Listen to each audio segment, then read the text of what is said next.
Buenas tardes, bienvenidos y bienvenidas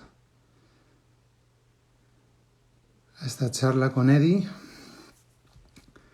y a mi estreno como traductor simultáneo, que espero que no sea demasiado desastroso. Pero sí quería avisar de que como esto es una charla con Eddie para hablar sobre la publicación en español de su libro, Una cosa sencilla, vamos a intentar que esto sea en inglés y en español. No va a ser una traducción súper exhaustiva, pero sí una conversación incluyendo a todos los que y todas las que estéis con nosotros. Hello there. Hola. Hola. Wow. Perfect. I don't need to translate. Not at all. ¿Cómo estás? ¿Cómo estás? Muy bien, gracias. Bien. Ok, puedes empezar. No, all done. I was just telling these people that this is my my premiere as a translator, simultaneous translator. So I'm going to do my best. I'm going to try my best, and we'll try to manage the times and everything. And let's see how it goes. Okay, great. So welcome. Thank you. First of all, we're going to talk a little bit about your book, One Simple Thing. In Spanish, Una cosa sencilla, el libro de Eddie que acaba de salir. And the first thing that calls my attention, lo primero que llama mi atención es el título, is the title.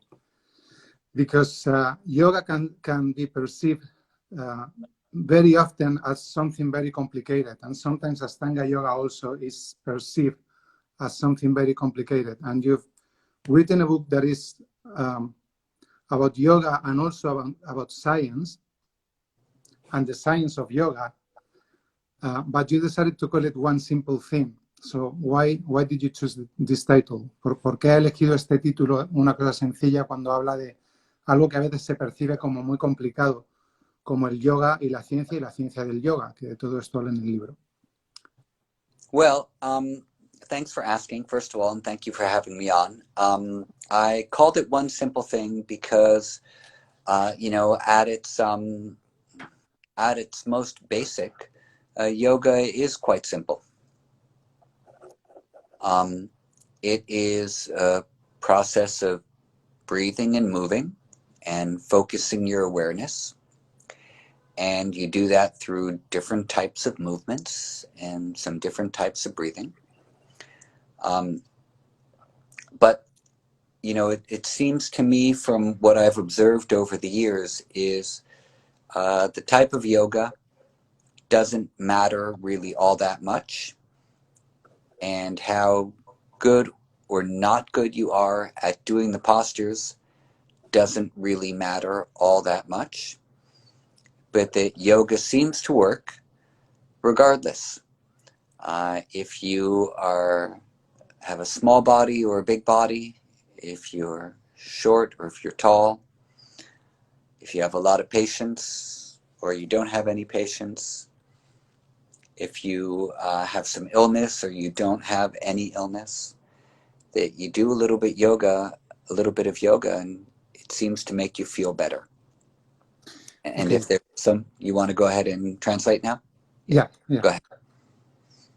Bueno, dice que en realidad el yoga es bastante simple, que es un proceso de respirar y moverse y enfocar la atención. Y que lo que él ha observado con su experiencia durante los años es que no importa qué tipo de cuerpo tengas, no importa el tipo de paciencia que tengas, no importan estos componentes y no importa tampoco lo bueno que seas haciendo las posturas. Esto no es tan importante. El yoga parece funcionar. Si haces un poquito de yoga cada día, parece funcionar igual para todos sin depender de esas condiciones. Go ahead, please. Yes, so that regardless of all those things, you do a little bit of yoga and it seems to make you feel better. if you have something that's out of balance that needs to be balanced, yoga can help balance it. Si hay algo que no tenga equilibrio en tu vida, el yoga ayuda a equilibrarlo. And one of the things that yoga does is it helps us to shine a light on that part of us that we need to work on. Y una de las cosas que hace el yoga es iluminar esas partes de nosotros en las que necesitamos trabajar. And so some of the things that we find in life are very dependent on the actual technique or the way that we do it. Muchas de las cosas que encontramos en la vida dependen de la técnica o de la manera en que las hacemos. But yoga doesn't seem to be that way. Pero el yoga no parece que funcione así. That it seems to work almost no matter what. Parece funcionar, sea como sea, funciona. And so that's why I called the book One Simple Thing. I was looking at why this one simple thing called yoga had such a wide-ranging effect on so many people for so many different things. Por eso decidí llamar el libro Una cosa sencilla, porque pensaba cómo esta cosa tan sencilla como el yoga puede tener un efecto tan amplio en tantas personas distintas y en tantos aspectos. Yeah, that makes sense. And your motivation to write this book, do you want to share that a little bit? ¿Qué es lo que te motivó a escribirlo? Yeah, the motivation was basically based on science. Science. Science. La motivación fue basada en la ciencia. I was interested to see what the underlying mechanism was in our nervous system that was being affected by yoga that helped us to come back into balance.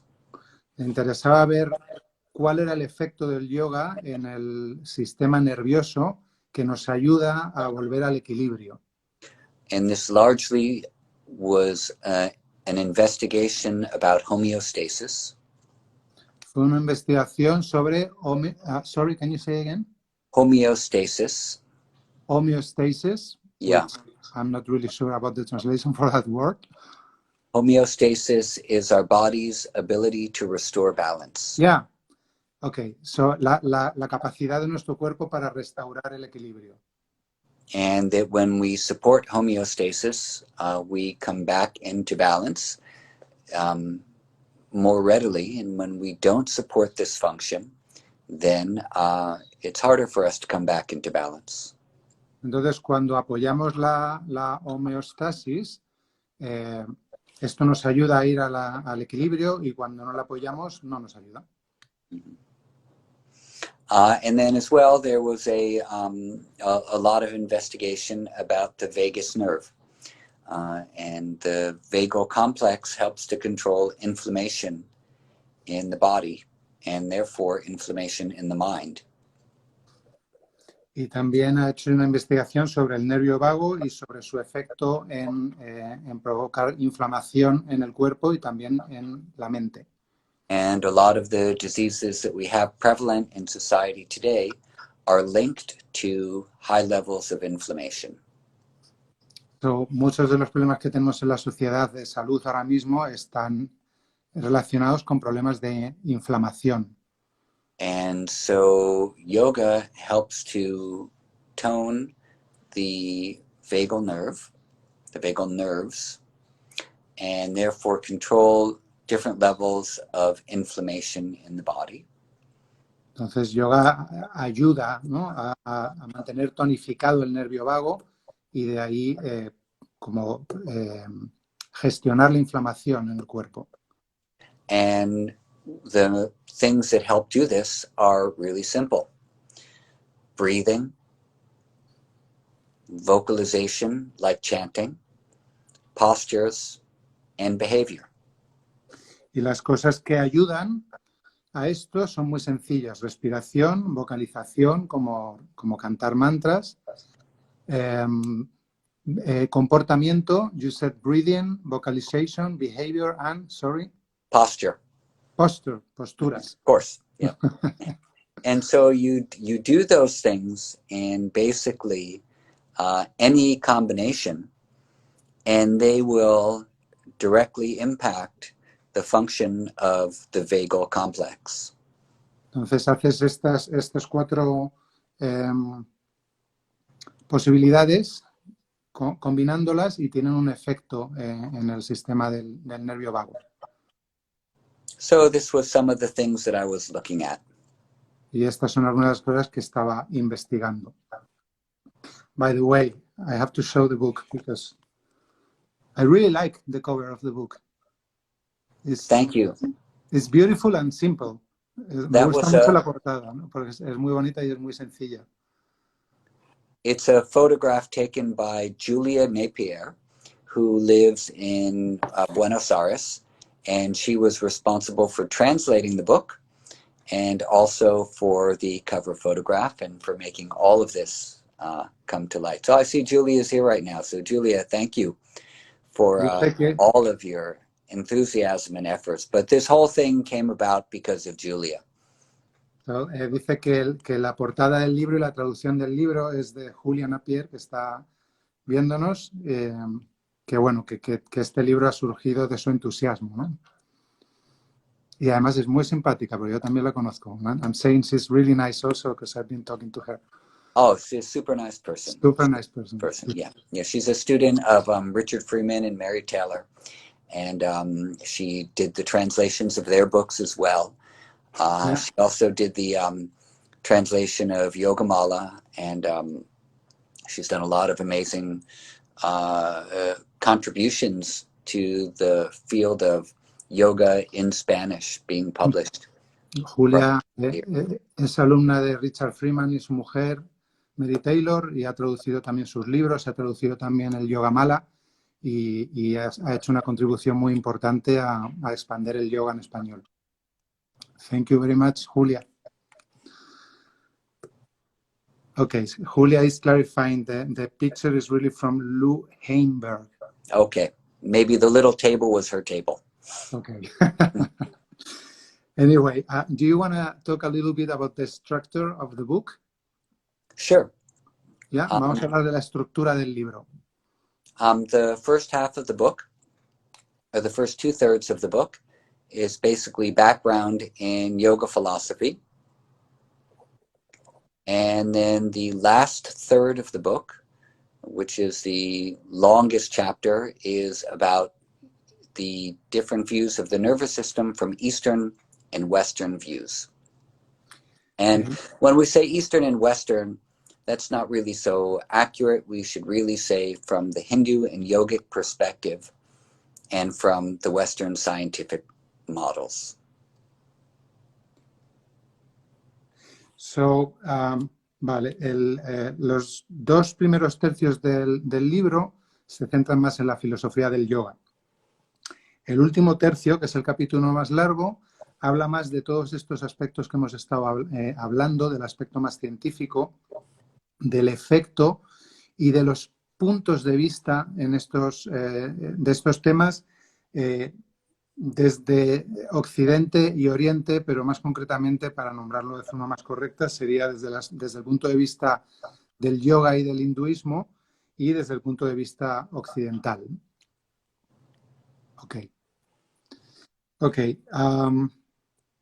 So my idea with this live was reading a couple of bits of the book. Mi idea era leer un par de parrafitos del libro and then talk a little bit about them with you. ¿No? Luego hablar un poquito con Eddie. So, let me see. Let me find them.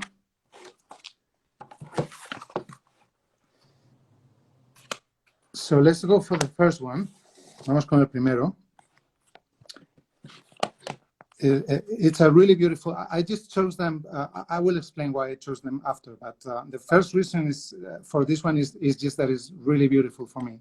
Voy a explicar por qué los he elegido, pero el primer motivo de esta primera página es porque me parece muy bonito. Ojalá también para vosotros. Dice: el ritual forma parte de nuestra vida, tanto de manera mundana como sagrada. Cómo nos cepillamos los dientes, cómo nos preparamos para el trabajo o para la escuela, cómo saludamos a los demás, cómo comenzamos o concluimos nuestro día. Nuestras vidas se componen de pequeños rituales. Las religiones y las tradiciones espirituales realizan rituales diaria, mensual y anualmente. Nuestros rituales incluyen nuestra relación con nosotros mismos, con las personas que nos rodean, con nuestro planeta y también nuestra noción de lo que consideramos sagrado. Aunque un hábito y un ritual están íntimamente relacionados, un ritual es algo que involucra la atención o algo que ayuda a generar conciencia, mientras que un hábito puede ejecutarse de forma mecánica. El yoga, en su aspecto más básico, es un ritual que nos ayuda a mantenernos establecidos en la conciencia. Cuando hacemos yoga, la práctica diaria y el enfoque mental que implementamos son un tipo particular de ritual que con el tiempo se convierte en parte del ritmo de nuestra vida cotidiana. Podemos contemplar el acto de pararnos sobre nuestra esterilla diariamente desde la perspectiva del ritual. Es un tiempo sagrado para nosotros, para unirnos con nuestro cuerpo, nuestra respiración y con todas las cosas que suceden en nuestra mente. Memorias, emociones, pensamientos, sentimientos, objetivos y ambiciones.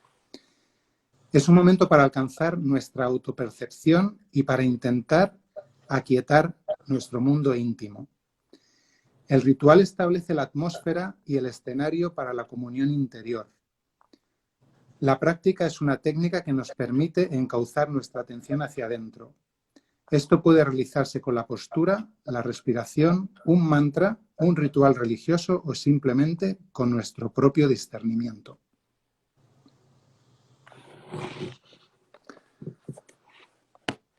How do you sound in Spanish? Do you like it? Yeah, I can't believe I actually said that. So I chose this paragraph because, funny enough, I've been talking a little bit also on Instagram about practice in the times of crisis. Mm-hmm. And it was very interesting to find out how most people were talking about their crisis, and it had to do with having lost the intention of the practice and having fall into robotic or mechanic practice. And I was thinking, it's so beautiful how you explain here the connotation of ritual and how that intention can change really the quality of what you're doing. Like the difference between ritual and I don't know what would be the other word in Habit. Habit, exactly, yeah. So, le digo a Eddie que he elegido este párrafo porque estas charlas que hemos estado teniendo sobre la práctica en tiempos de crisis, como muchos y muchas habéis compartido que la crisis tenía que ver con haber perdido la intención de la práctica y estar practicando de forma robótica. Y creo que esto, como habla él de poner la intención del ritual en la práctica, puede cambiar mucho la cualidad de la práctica. So, do you want to talk a little bit about this? Sure. I don't have that passage in front of me, but I think basically I know what you were referring to, and that basically a ritual is a habit that we are performing with awareness. Un ritual es un hábito que hacemos con conciencia, con atención. And also with a feeling of either devotion, of offering, or of thanks or gratitude. Y también con un sentimiento de devoción, con un sentimiento de gratitud o con un sentimiento de ofrecer, de hacer una ofrenda. Yeah, and so this is absolutely central to the Hindu tradition. This is what the Bhagavad Gita is largely about. It's about doing every action, performing every action as an offering.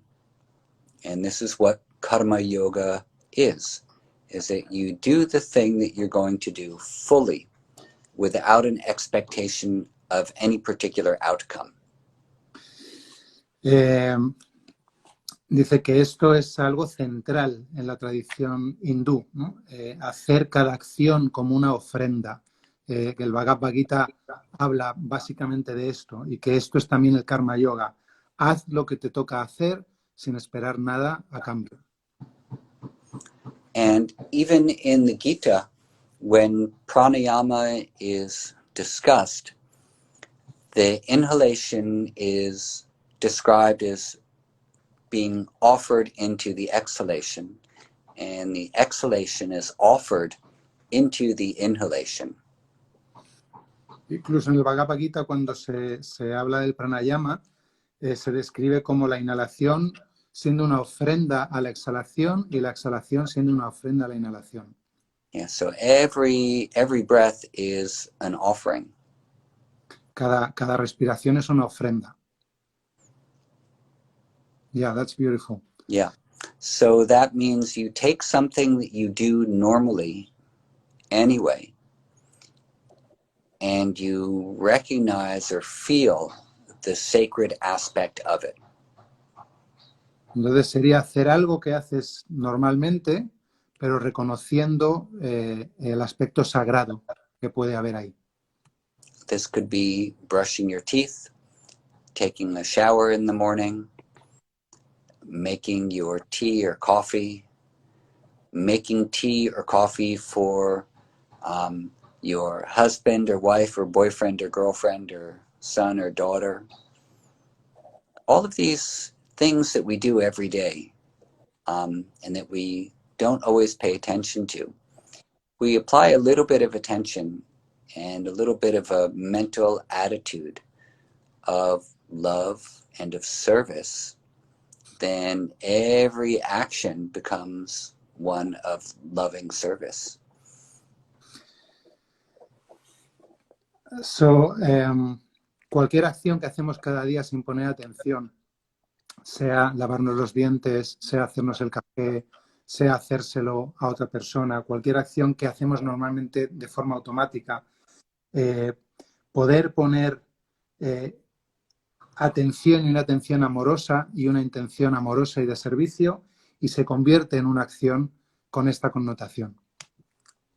Now, just imagine if we did our yoga practice with that kind of a feeling, that I'm doing every asana as loving service.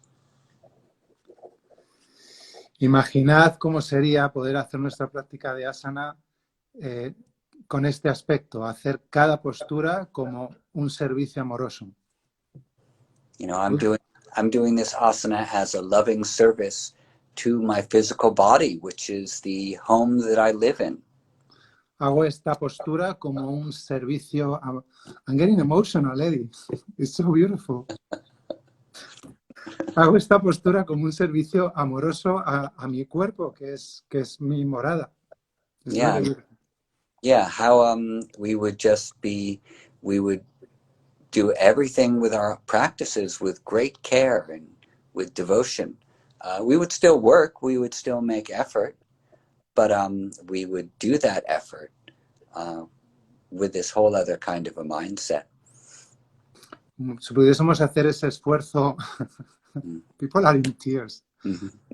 Si pudiésemos hacer este esfuerzo desde ese aspecto de devoción, esto no quitaría esfuerzo, no quitaría, it wouldn't take off the aspect of tapas, all that effort. That's what you mean, right? Correct. But still it could be a devotional action, ¿no? No quitaría el aspecto de trabajo duro, pero sería una acción más devocional. And I would say probably it could be much more difficult to have this kind of crisis because it's full with meaning. Yeah.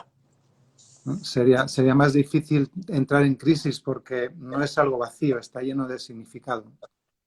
This is a really important point because, you know, one of the things that a crisis does to us is it makes us question meaning and purpose. And then we start to feel defeated. Like, what is the meaning? What is the purpose? Everything has been removed from what I thought my life was. Entonces, la crisis lo que hace es que nos hace cuestionarnos el propósito y nos puede derrotar, darnos cuenta que hemos perdido ese propósito, ¿no? And, but hardship and crisis are both of those things because they're absolutely filled with meaning. Which was the first word you said, sorry? Hardship. Hardship. Yeah, when things are difficult. Yeah, so la dificultad y la crisis nos pueden llenar también de significado. Yeah, they're filled with meaning because we're forced to look deeper. Están llenas de significado porque nos obligan a mirar en profundidad, nos obligan a parar y a mirar. Yeah. And so from within that hardship, the difficulty we're presented with, there's even more meaning that can come out from it, so that our practices should actually become more meaningful during a period of difficulty. Entonces, por esto, nuestras prácticas deberían volverse más significativas cuando estamos atravesando estos periodos de dificultad. Yeah, they don't need to become robotic. They don't need to be unmotivated, our practice at that time. Claro, yeah. So, en estos momentos es más difícil que se vuelvan robóticas. Sorry. No, it's fine. It's fine because in that period of crisis, the thing that we really need to do is look one level deeper towards meaning and towards purpose, and that's what yoga is for. Porque en los momentos de crisis lo que necesitamos es como bajar un nivel más de atención para buscar ese significado. Y para eso es el yoga. Yeah, it's exactly 100% the purpose of yoga. Es exactamente 100% el propósito del yoga. So you could say that the time that we're in right now is the perfect time to be doing yoga because the conditions are right for us to go deeper. Podríamos decir que el momento en el que estamos viviendo es un momento perfecto para practicar yoga porque las condiciones son las adecuadas para mirar más a fondo. Yeah. And it's a very easy example to give, but you look to someone like the book Man's Search for Meaning is a story of a man who went into concentration camp in Auschwitz, I believe, during World War II. He was Jewish. Está dando un ejemplo de un libro que se llama, creo que es algo así como Un hombre buscando significado. His name was Viktor Frankl. De alguien que se llama Viktor Frankl, que es, was he on the concentration camp? That's what. Yes, he estuvo was en un campo de concentración en la Segunda Guerra Mundial. And what he noticed and what he saw was that those who had some purpose and those who had meaning to their existence were some of the ones who were able to survive.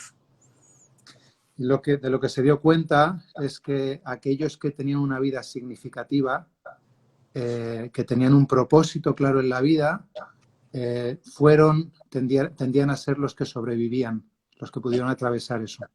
And they were able to survive with their souls intact. Y fueron capaces de sobrevivir con su alma intacta. Alguien aclara aquí que el libro se llama El hombre en busca de sentido. Muchas gracias. And so we have many examples of this across all cultures and all races of people who have been presented with tremendous injustice and hardship, but have triumphed because they held on to purpose and meaning. Entonces tenemos muchos ejemplos de gente que ha sido enfrentada con muchísimas injusticias y pruebas muy duras, pero que han podido conseguir atravesarlas y superarlas porque tenían un propósito claro y un significado. Yeah, and so we can all do the same thing now. todos podemos hacer lo mismo ahora. Many people have lost family members, they've lost friends, they've lost work, and apartments and livelihoods. Muchos hemos perdido familia, amigos, trabajos, apartamentos. Yeah. And so there's a lot of hardship and a lot of suffering. But we who are sitting here now, who have a yoga practice or have a meditation practice, we can do this. We can remember what the initial purpose was in a good time that drove us to do yoga, and we can recall that, and we can bring it into this time now, and we can think about those who are suffering and who have suffered. Todos los que tenemos una práctica de yoga o de meditación, ahora en estos momentos podemos recordar cuál fue el propósito de empezar esa práctica, para qué quisimos empezar esta práctica y traer ese propósito al momento presente. And so we don't hold any of that away from us. We don't push the suffering, we don't push the crisis away from us. We let it be there, and at the same time we practice. And we practice with this feeling of an offering. Entonces la cosa, dice Eddie, no es intentar alejar este momento, esta crisis, no intentar huir, sino aceptarla, dejarla estar y seguir practicando y practicar con ese sentimiento de ofrenda, de ofrecer. And so one of the things that is important about that and happens from that is that when we have this type of a feeling in us when we practice, I'll let you translate so you don't have to say too much. Okay. Una de las cosas que ocurre es cuando conseguimos tener esta intención, esta sensación cuando practicamos, then we are touching this unseen or invisible part of ourselves that is part of the essence of who we are. tocamos esa parte invisible de nosotros que es parte de la esencia de quienes somos. When we practice for our body or we practice to get good at an asana, all we're doing is we're touching this physical part of us that we can see. Cuando practicamos para nuestro cuerpo o para ser bueno haciendo asana, lo que tocamos es la parte física que sí podemos ver. And then we form an idea about ourselves based on what we can see. We form an identification about ourselves based on what we can see. Y la identificación que formamos sobre nosotros está basado en eso que podemos ver. But when there's this other thing happening also, this other little subtle feeling of every posture I'm doing as an offering, or I'm doing as a practice of loving service, then we're contacting this unseen or invisible part of ourselves. Pero cuando practicamos buscando este otro aspecto más sutil y conectando con esa actitud de ofrenda, entonces tocamos con ese otro lugar interno que no se ve. And this is like the secret part of ourself, the secret unseen part, which is truly more of our being than just our physical body. It's the thing which is shining through or enlivening our entire physical being. Esta parte que tocamos es una parte que no se ve, pero que puede ser más auténtica nuestra y que puede ser más brillante y estar más relacionado con quién somos de verdad. And so we need to spend some time every day with this unseen, invisible part of ourselves. Tenemos que pasar un ratito cada día con esta parte invisible de nosotros. And the thing about that invisible, unseen part of ourselves is that part of us is purpose and is meaning. Esa parte es propósito y es significado. And when we have this idea of purpose or meaning, sometimes we think that it's outside of us, like there is a purpose to life, or there's a meaning of life. Cuando tenemos de propósito, de significado, tendemos a pensar que ese propósito está fuera, que es como el propósito de la vida o el significado de la vida. And so the Hindu tradition puts it slightly different and says there is not a meaning to life, there's not a purpose of life, but life is purposeful, life is meaningful, life is happening, it exists. La tradición hindú tiene otra perspectiva de esto. Lo que dicen no es que hay un propósito en la vida, sino que la vida es propósito, que la vida es el significado. Okay, and so that unseen part of us, that invisible thing that we feel as us, that is purposeful, that is existence, that is meaning in and of itself.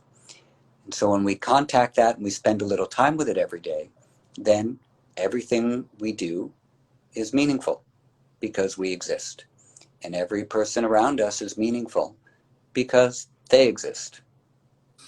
Cuando podemos ir cada día tomando contacto con esa parte invisible que es significado, todo va teniendo significado. Lo que hago tiene significado, los demás tienen significado porque existo y porque existen. And so then what happens? You spend a little time there every day and you have this deep sense of maybe satisfaction or contentment or peace. Pasas un ratito cada día ahí y puedes ir teniendo esta sensación de satisfacción o de contentamiento o de paz. And then later on during the day, you get tired, you get hungry, you're late for an appointment, so you lose your patience. Entonces, luego durante el día, de pronto tienes hambre, tienes sueño, te cansas, llegas tarde a una cita, te enfadas. You get angry about something the president said, you get angry about something your wife said. Te enfadas por algo que ha dicho el presidente. I think the president thing is universal. Te enfadas por algo que ha dicho tu pareja. You get worried about what you read on the news about COVID. Te preocupas por lo que dicen los periódicos sobre el COVID. And you get thrown off again. You get thrown off for a little while. Sí, y sales de esta conexión, ¿no? Yeah.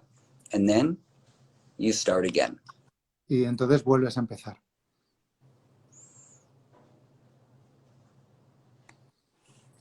That's really nice. Okay. Do you want me to read the other bit? Sure, why not? Yeah. So this first bit that I read because of what I said, of the importance of finding the meaning and the purpose in the time of crisis. And this other bit is this bit where you talk about the stress and the effect of the stress in the body, which I also think is nice to talk about because there's so much stress right now. So it goes like this in Spanish. Les decía que he elegido este segundo trocito del libro porque habla sobre el estrés y el efecto del estrés en el cuerpo, y ahora mismo esto es un tema de rabiosa actualidad.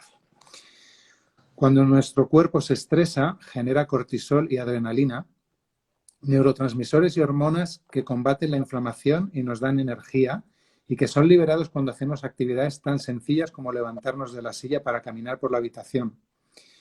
Se liberan cuando el cerebro percibe actividad, pero estos neurotransmisores no son chicos malos. También son segregados cuando el cerebro considera que el cuerpo necesita responder a una descarga ambiental o a una demanda que puede ser estresante. Una cuenta por pagar, una tarea cuyo plazo se venció, un agente de tráfico, una pelea o un virus que necesita ser combatido, por ejemplo. Estas situaciones estresantes se disipan una vez que resolvemos el problema. Entonces el estrés también disminuye, Las hormonas se retiran del torrente sanguíneo y son absorbidas nuevamente por las células o se eliminan mediante la orina. Sin embargo, cuando el estrés se repite o se torna constante, el cuerpo seguirá produciendo estas sustancias a una velocidad más rápida que la capacidad de eliminación del cuerpo, lo que genera una acumulación de hormonas del estrés en nuestra sangre. A esta altura, comienza a suceder lo contrario.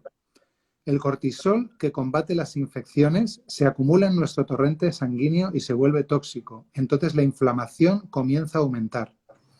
Esto demuestra que los niveles bajos de estrés que se mantienen durante largos periodos de tiempo producen inflamación en el cuerpo. La habilidad de remover estos indicadores de inflamación de la sangre son factores relevantes a la hora de determinar si desarrollarás o no una de estas enfermedades causadas por el estrés o la inflamación. Niveles bajos o altos de estrés no son puramente un problema del entorno, sino que son una señal de la capacidad de nuestra mente para lidiar con el estrés.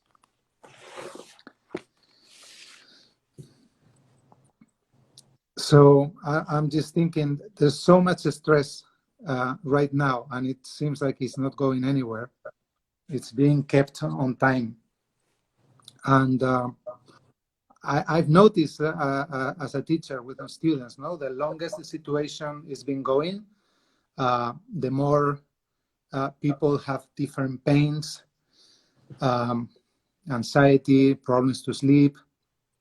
And for me, it's nice to read this because it gives a simple explanation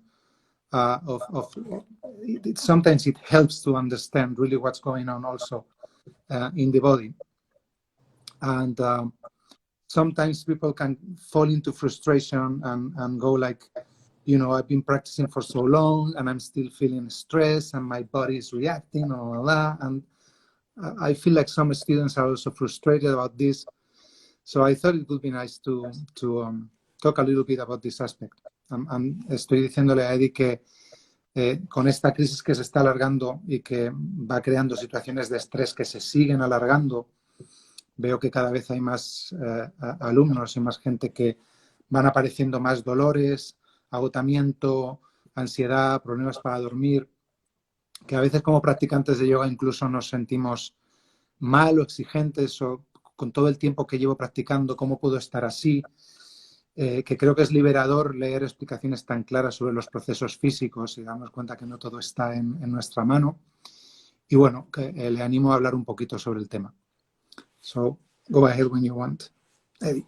Okay, so basically the first place to start off is that stress is a neutral force. El estrés es una fuerza neutra. And when we have, and basically stress is our body's response to the demand of the environment. El estrés es la respuesta de nuestro cuerpo a lo que nos demanda lo que tenemos alrededor. And when it is a type of demand which encourages us to grow or is pleasant, then it's considered to be a type of stress called eustress, EU, eustress. Cuando lo que nos pide nuestro alrededor, la demanda es algo placentero, algo que nos gusta, que nos sienta bien, esto se considera un tipo de estrés que se llama eustress. So when the stress becomes too much and our physiology can't handle the demand, it becomes a negative stress and it's called distress.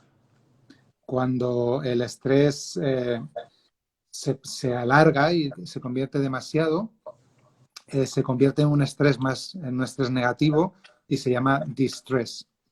So when we're talking about stress, we should really be more specific and say whether it's a positive stress that's making us grow or if it's a negative stress which is making us weakened.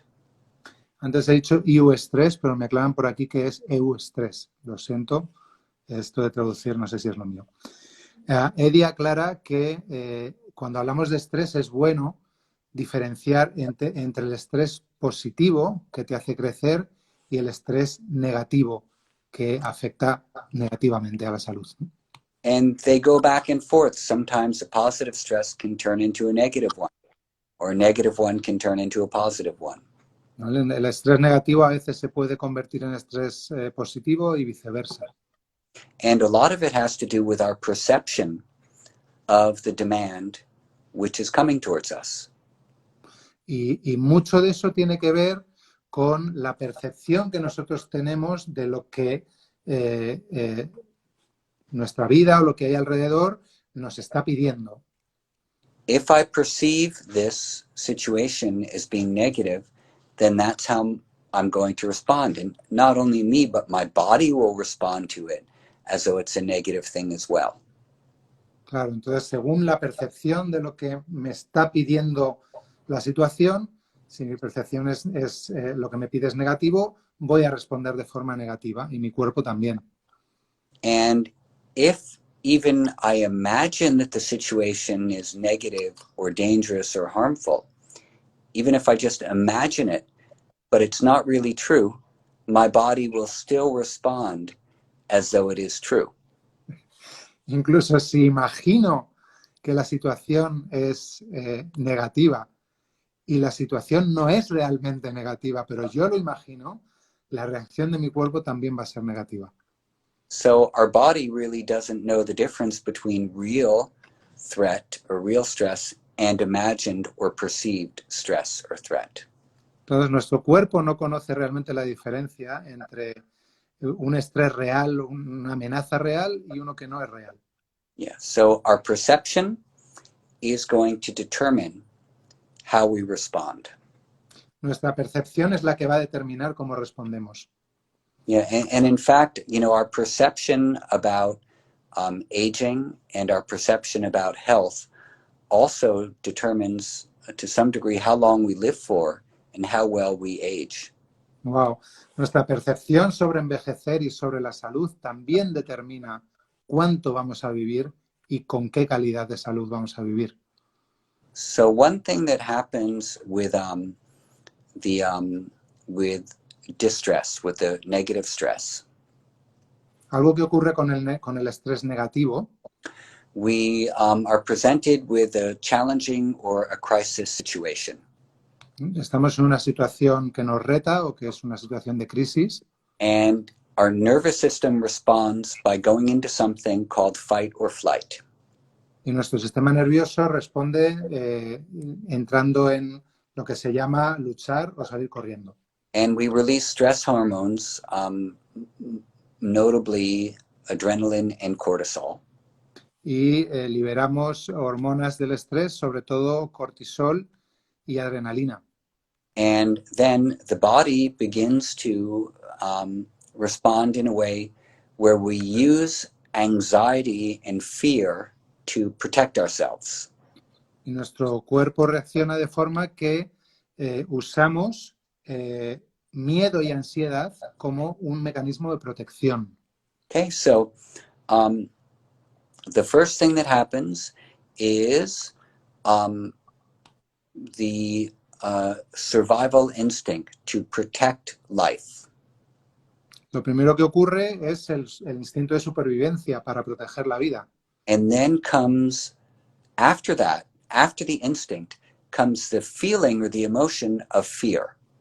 Después de ese instinto viene el sentir la emoción del miedo. And if this feeling of fear is reinforced and reinforced and reinforced, it turns into anxiety. Si esa sensación de miedo se refuerza y se refuerza y se refuerza, se convierte en ansiedad. And then if the anxiety is allowed to linger for long enough, it turns into poor decision making. Si esa ansiedad se sostiene lo suficiente, se acaba resultando que elegimos de una manera pobre, ¿no? Que hacemos malas elecciones. And this reinforces the cycle. Y esto refuerza todo el ciclo. Okay, so this is one of the things that we see a lot during COVID. We see that there's a challenging crisis and that it causes fear, and the fear turns into anxiety, and then the anxiety leads to irrational behavior. Yeah. So, esto es algo que estamos viendo en este momento con el COVID. hay una situación de crisis, esa crisis provoca miedo, sostener tanto tiempo el miedo provoca ansiedad y la ansiedad acaba provocando comportamiento irracional. Okay, so now what is it that we are afraid of? What is it that we're fearful of? ¿Qué es eso de lo que tenemos miedo? We become fearful of that which is uncertain.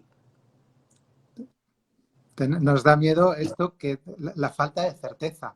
The fear and the anxiety is about the unknown. El miedo y la ansiedad tienen que ver con lo que no conocemos. And we imagine the worst about the unknown, and then that's what we act according with. Imaginamos lo peor dentro de eso desconocido y comenzamos a actuar en consecuencia. So now if we go back to a yogic model for a moment, yoga is really interested in the unknown. Si volvemos a los modelos del yoga, el yoga está muy interesado en lo desconocido. And the yogis knew that the unknown can create fear in us, and that fear of the unknown is one of the things that leads us to be bound or tied to suffering. Y los yogis sabían que este miedo a lo desconocido está en nosotros y que es una de las cosas que nos mantienen en el sufrimiento.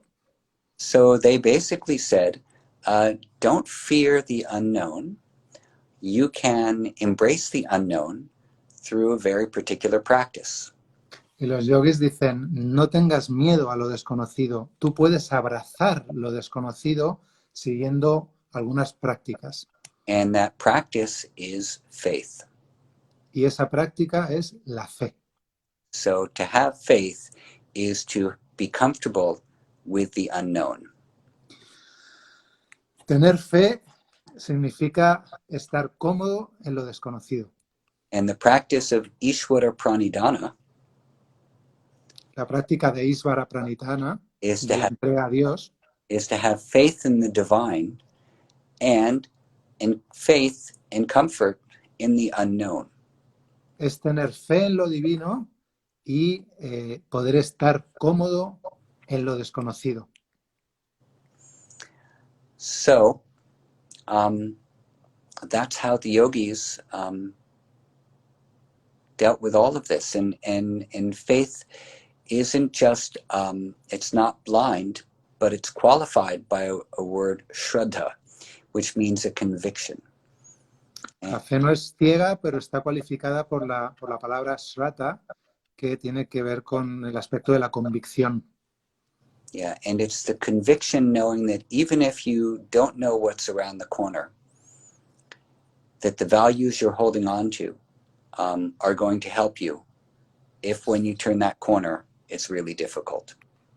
Y esa convicción tiene que ver con estar convencido de que aunque no sepas qué hay cuando vayas a girar la esquina, esos valores que tú tienes te van a ayudar a atravesar lo que sea que haya al otro lado, por difícil que pueda ser.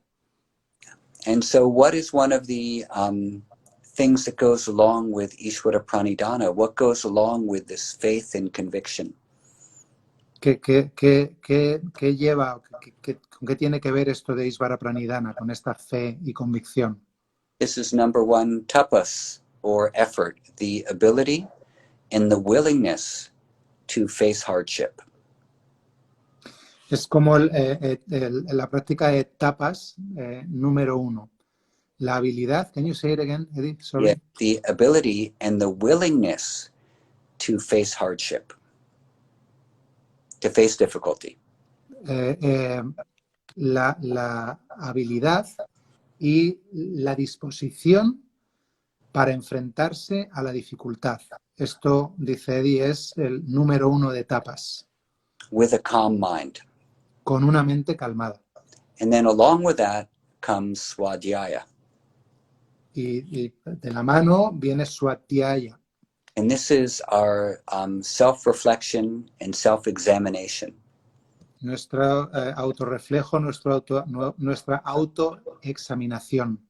That allows us to check to make sure we're actually being authentic about the way we say we're doing things.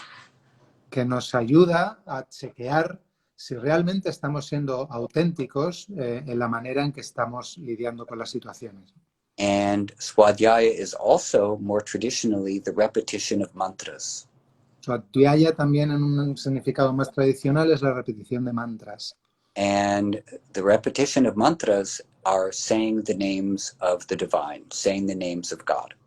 La repetición de mantras es lo que hacemos es decir los nombres de la divinidad, de los dioses. So we could say in a very simple recipe, De una manera muy simple podríamos decir how do we deal with the challenges of life, no matter what they might be, and how do we deal with suffering? cómo lidiamos con los retos de la vida, sean los que sean, y cómo lidiamos con el sufrimiento. Number one, we're willing to apply a little bit of effort. Lo primero, estamos dispuestos a aplicar algo de esfuerzo. Number two, we recall the names of the divine. Número 2, recordamos los nombres de lo divino. And number three, we surrender and we embrace the unknown. Y número 3, nos rendimos y abrazamos lo desconocido. With the feeling that we are being held in the loving embrace of the divine. Con el sentimiento, con la sensación de que somos sujetos por la amorosa fuerza de lo divino. You can't fail. Not if you do those things. Yeah. Yeah. No puedes fallar si haces esto. Es como, yeah. And you spend, and where does it come from? It comes from spending just a little time each day in that quiet, secret part of you, that invisible part of you. And then, Esto es muy importante. ¿De dónde viene todo esto? Esto viene de pasar ese rato diario en contacto con esa parte invisible tuya. That's beautiful. Thank you so much, Eddie. You're welcome. Thank you. Really, really beautiful. So, and thank you also for writing the book, because you do make it, you do make all your knowledge really accessible in a very simple way. It has all the sense, ¿no? Le digo que gracias por haber publicado el libro, porque nos traslada su conocimiento de una forma muy sencilla. El libro, por cierto, en España y en Argentina lo podéis encontrar en las librerías, en casi todas las plataformas online también, y en otros países de habla hispana está un poquito más parada la traducción por el COVID, pero va a llegar. ¿Y qué os voy a decir? Os lo recomiendo muchísimo. Es un libro muy reconfortante, mucha claridad y muy generoso por parte de Eddie. I'm just telling everyone where they can find the book, and I'm telling them that I do recommend it, not because you're my friend, but because it's very comforting, and it's a beautiful book. So thank you very much for writing it and for doing this. Thank you. My pleasure. Thank you. It's always a pleasure to do these things, and I hope that I get to see you in person one day again in Madrid. Oh my God, you will. Definitely. Let's keep with the faith. Totally. We absolutely will. Well, thank you for the wonderful translating work and for the care you took in putting this together. I really appreciate it. It's very, very kind of you, and I value your friendship. So thank you so much. Me too. And any excuse to see you and talk to you a little bit is always worth it. So thank you also for doing this. Okay? Totally. My pleasure. So I'll see you. Take care. We stay in touch. Yeah. We will. All right. Yeah. Stay safe, everyone. Peace. Bye. Bye. Bueno, como ya os dije, maravilla siempre hablar con Eddie, maravilla. Yo estoy muy, la verdad, conmovido. Un regalazo.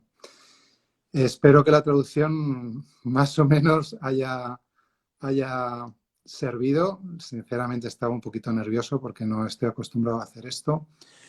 Y espero que hayáis disfrutado tanto como yo. ¿vale? La charla se queda en la galería, también va a YouTube, así que si conocéis gente que le puede interesar y le pueda apetecer verla, se queda porque creo que vale la pena. Muchas gracias a todos y a todas por compartir y nos vemos prontito. Chao.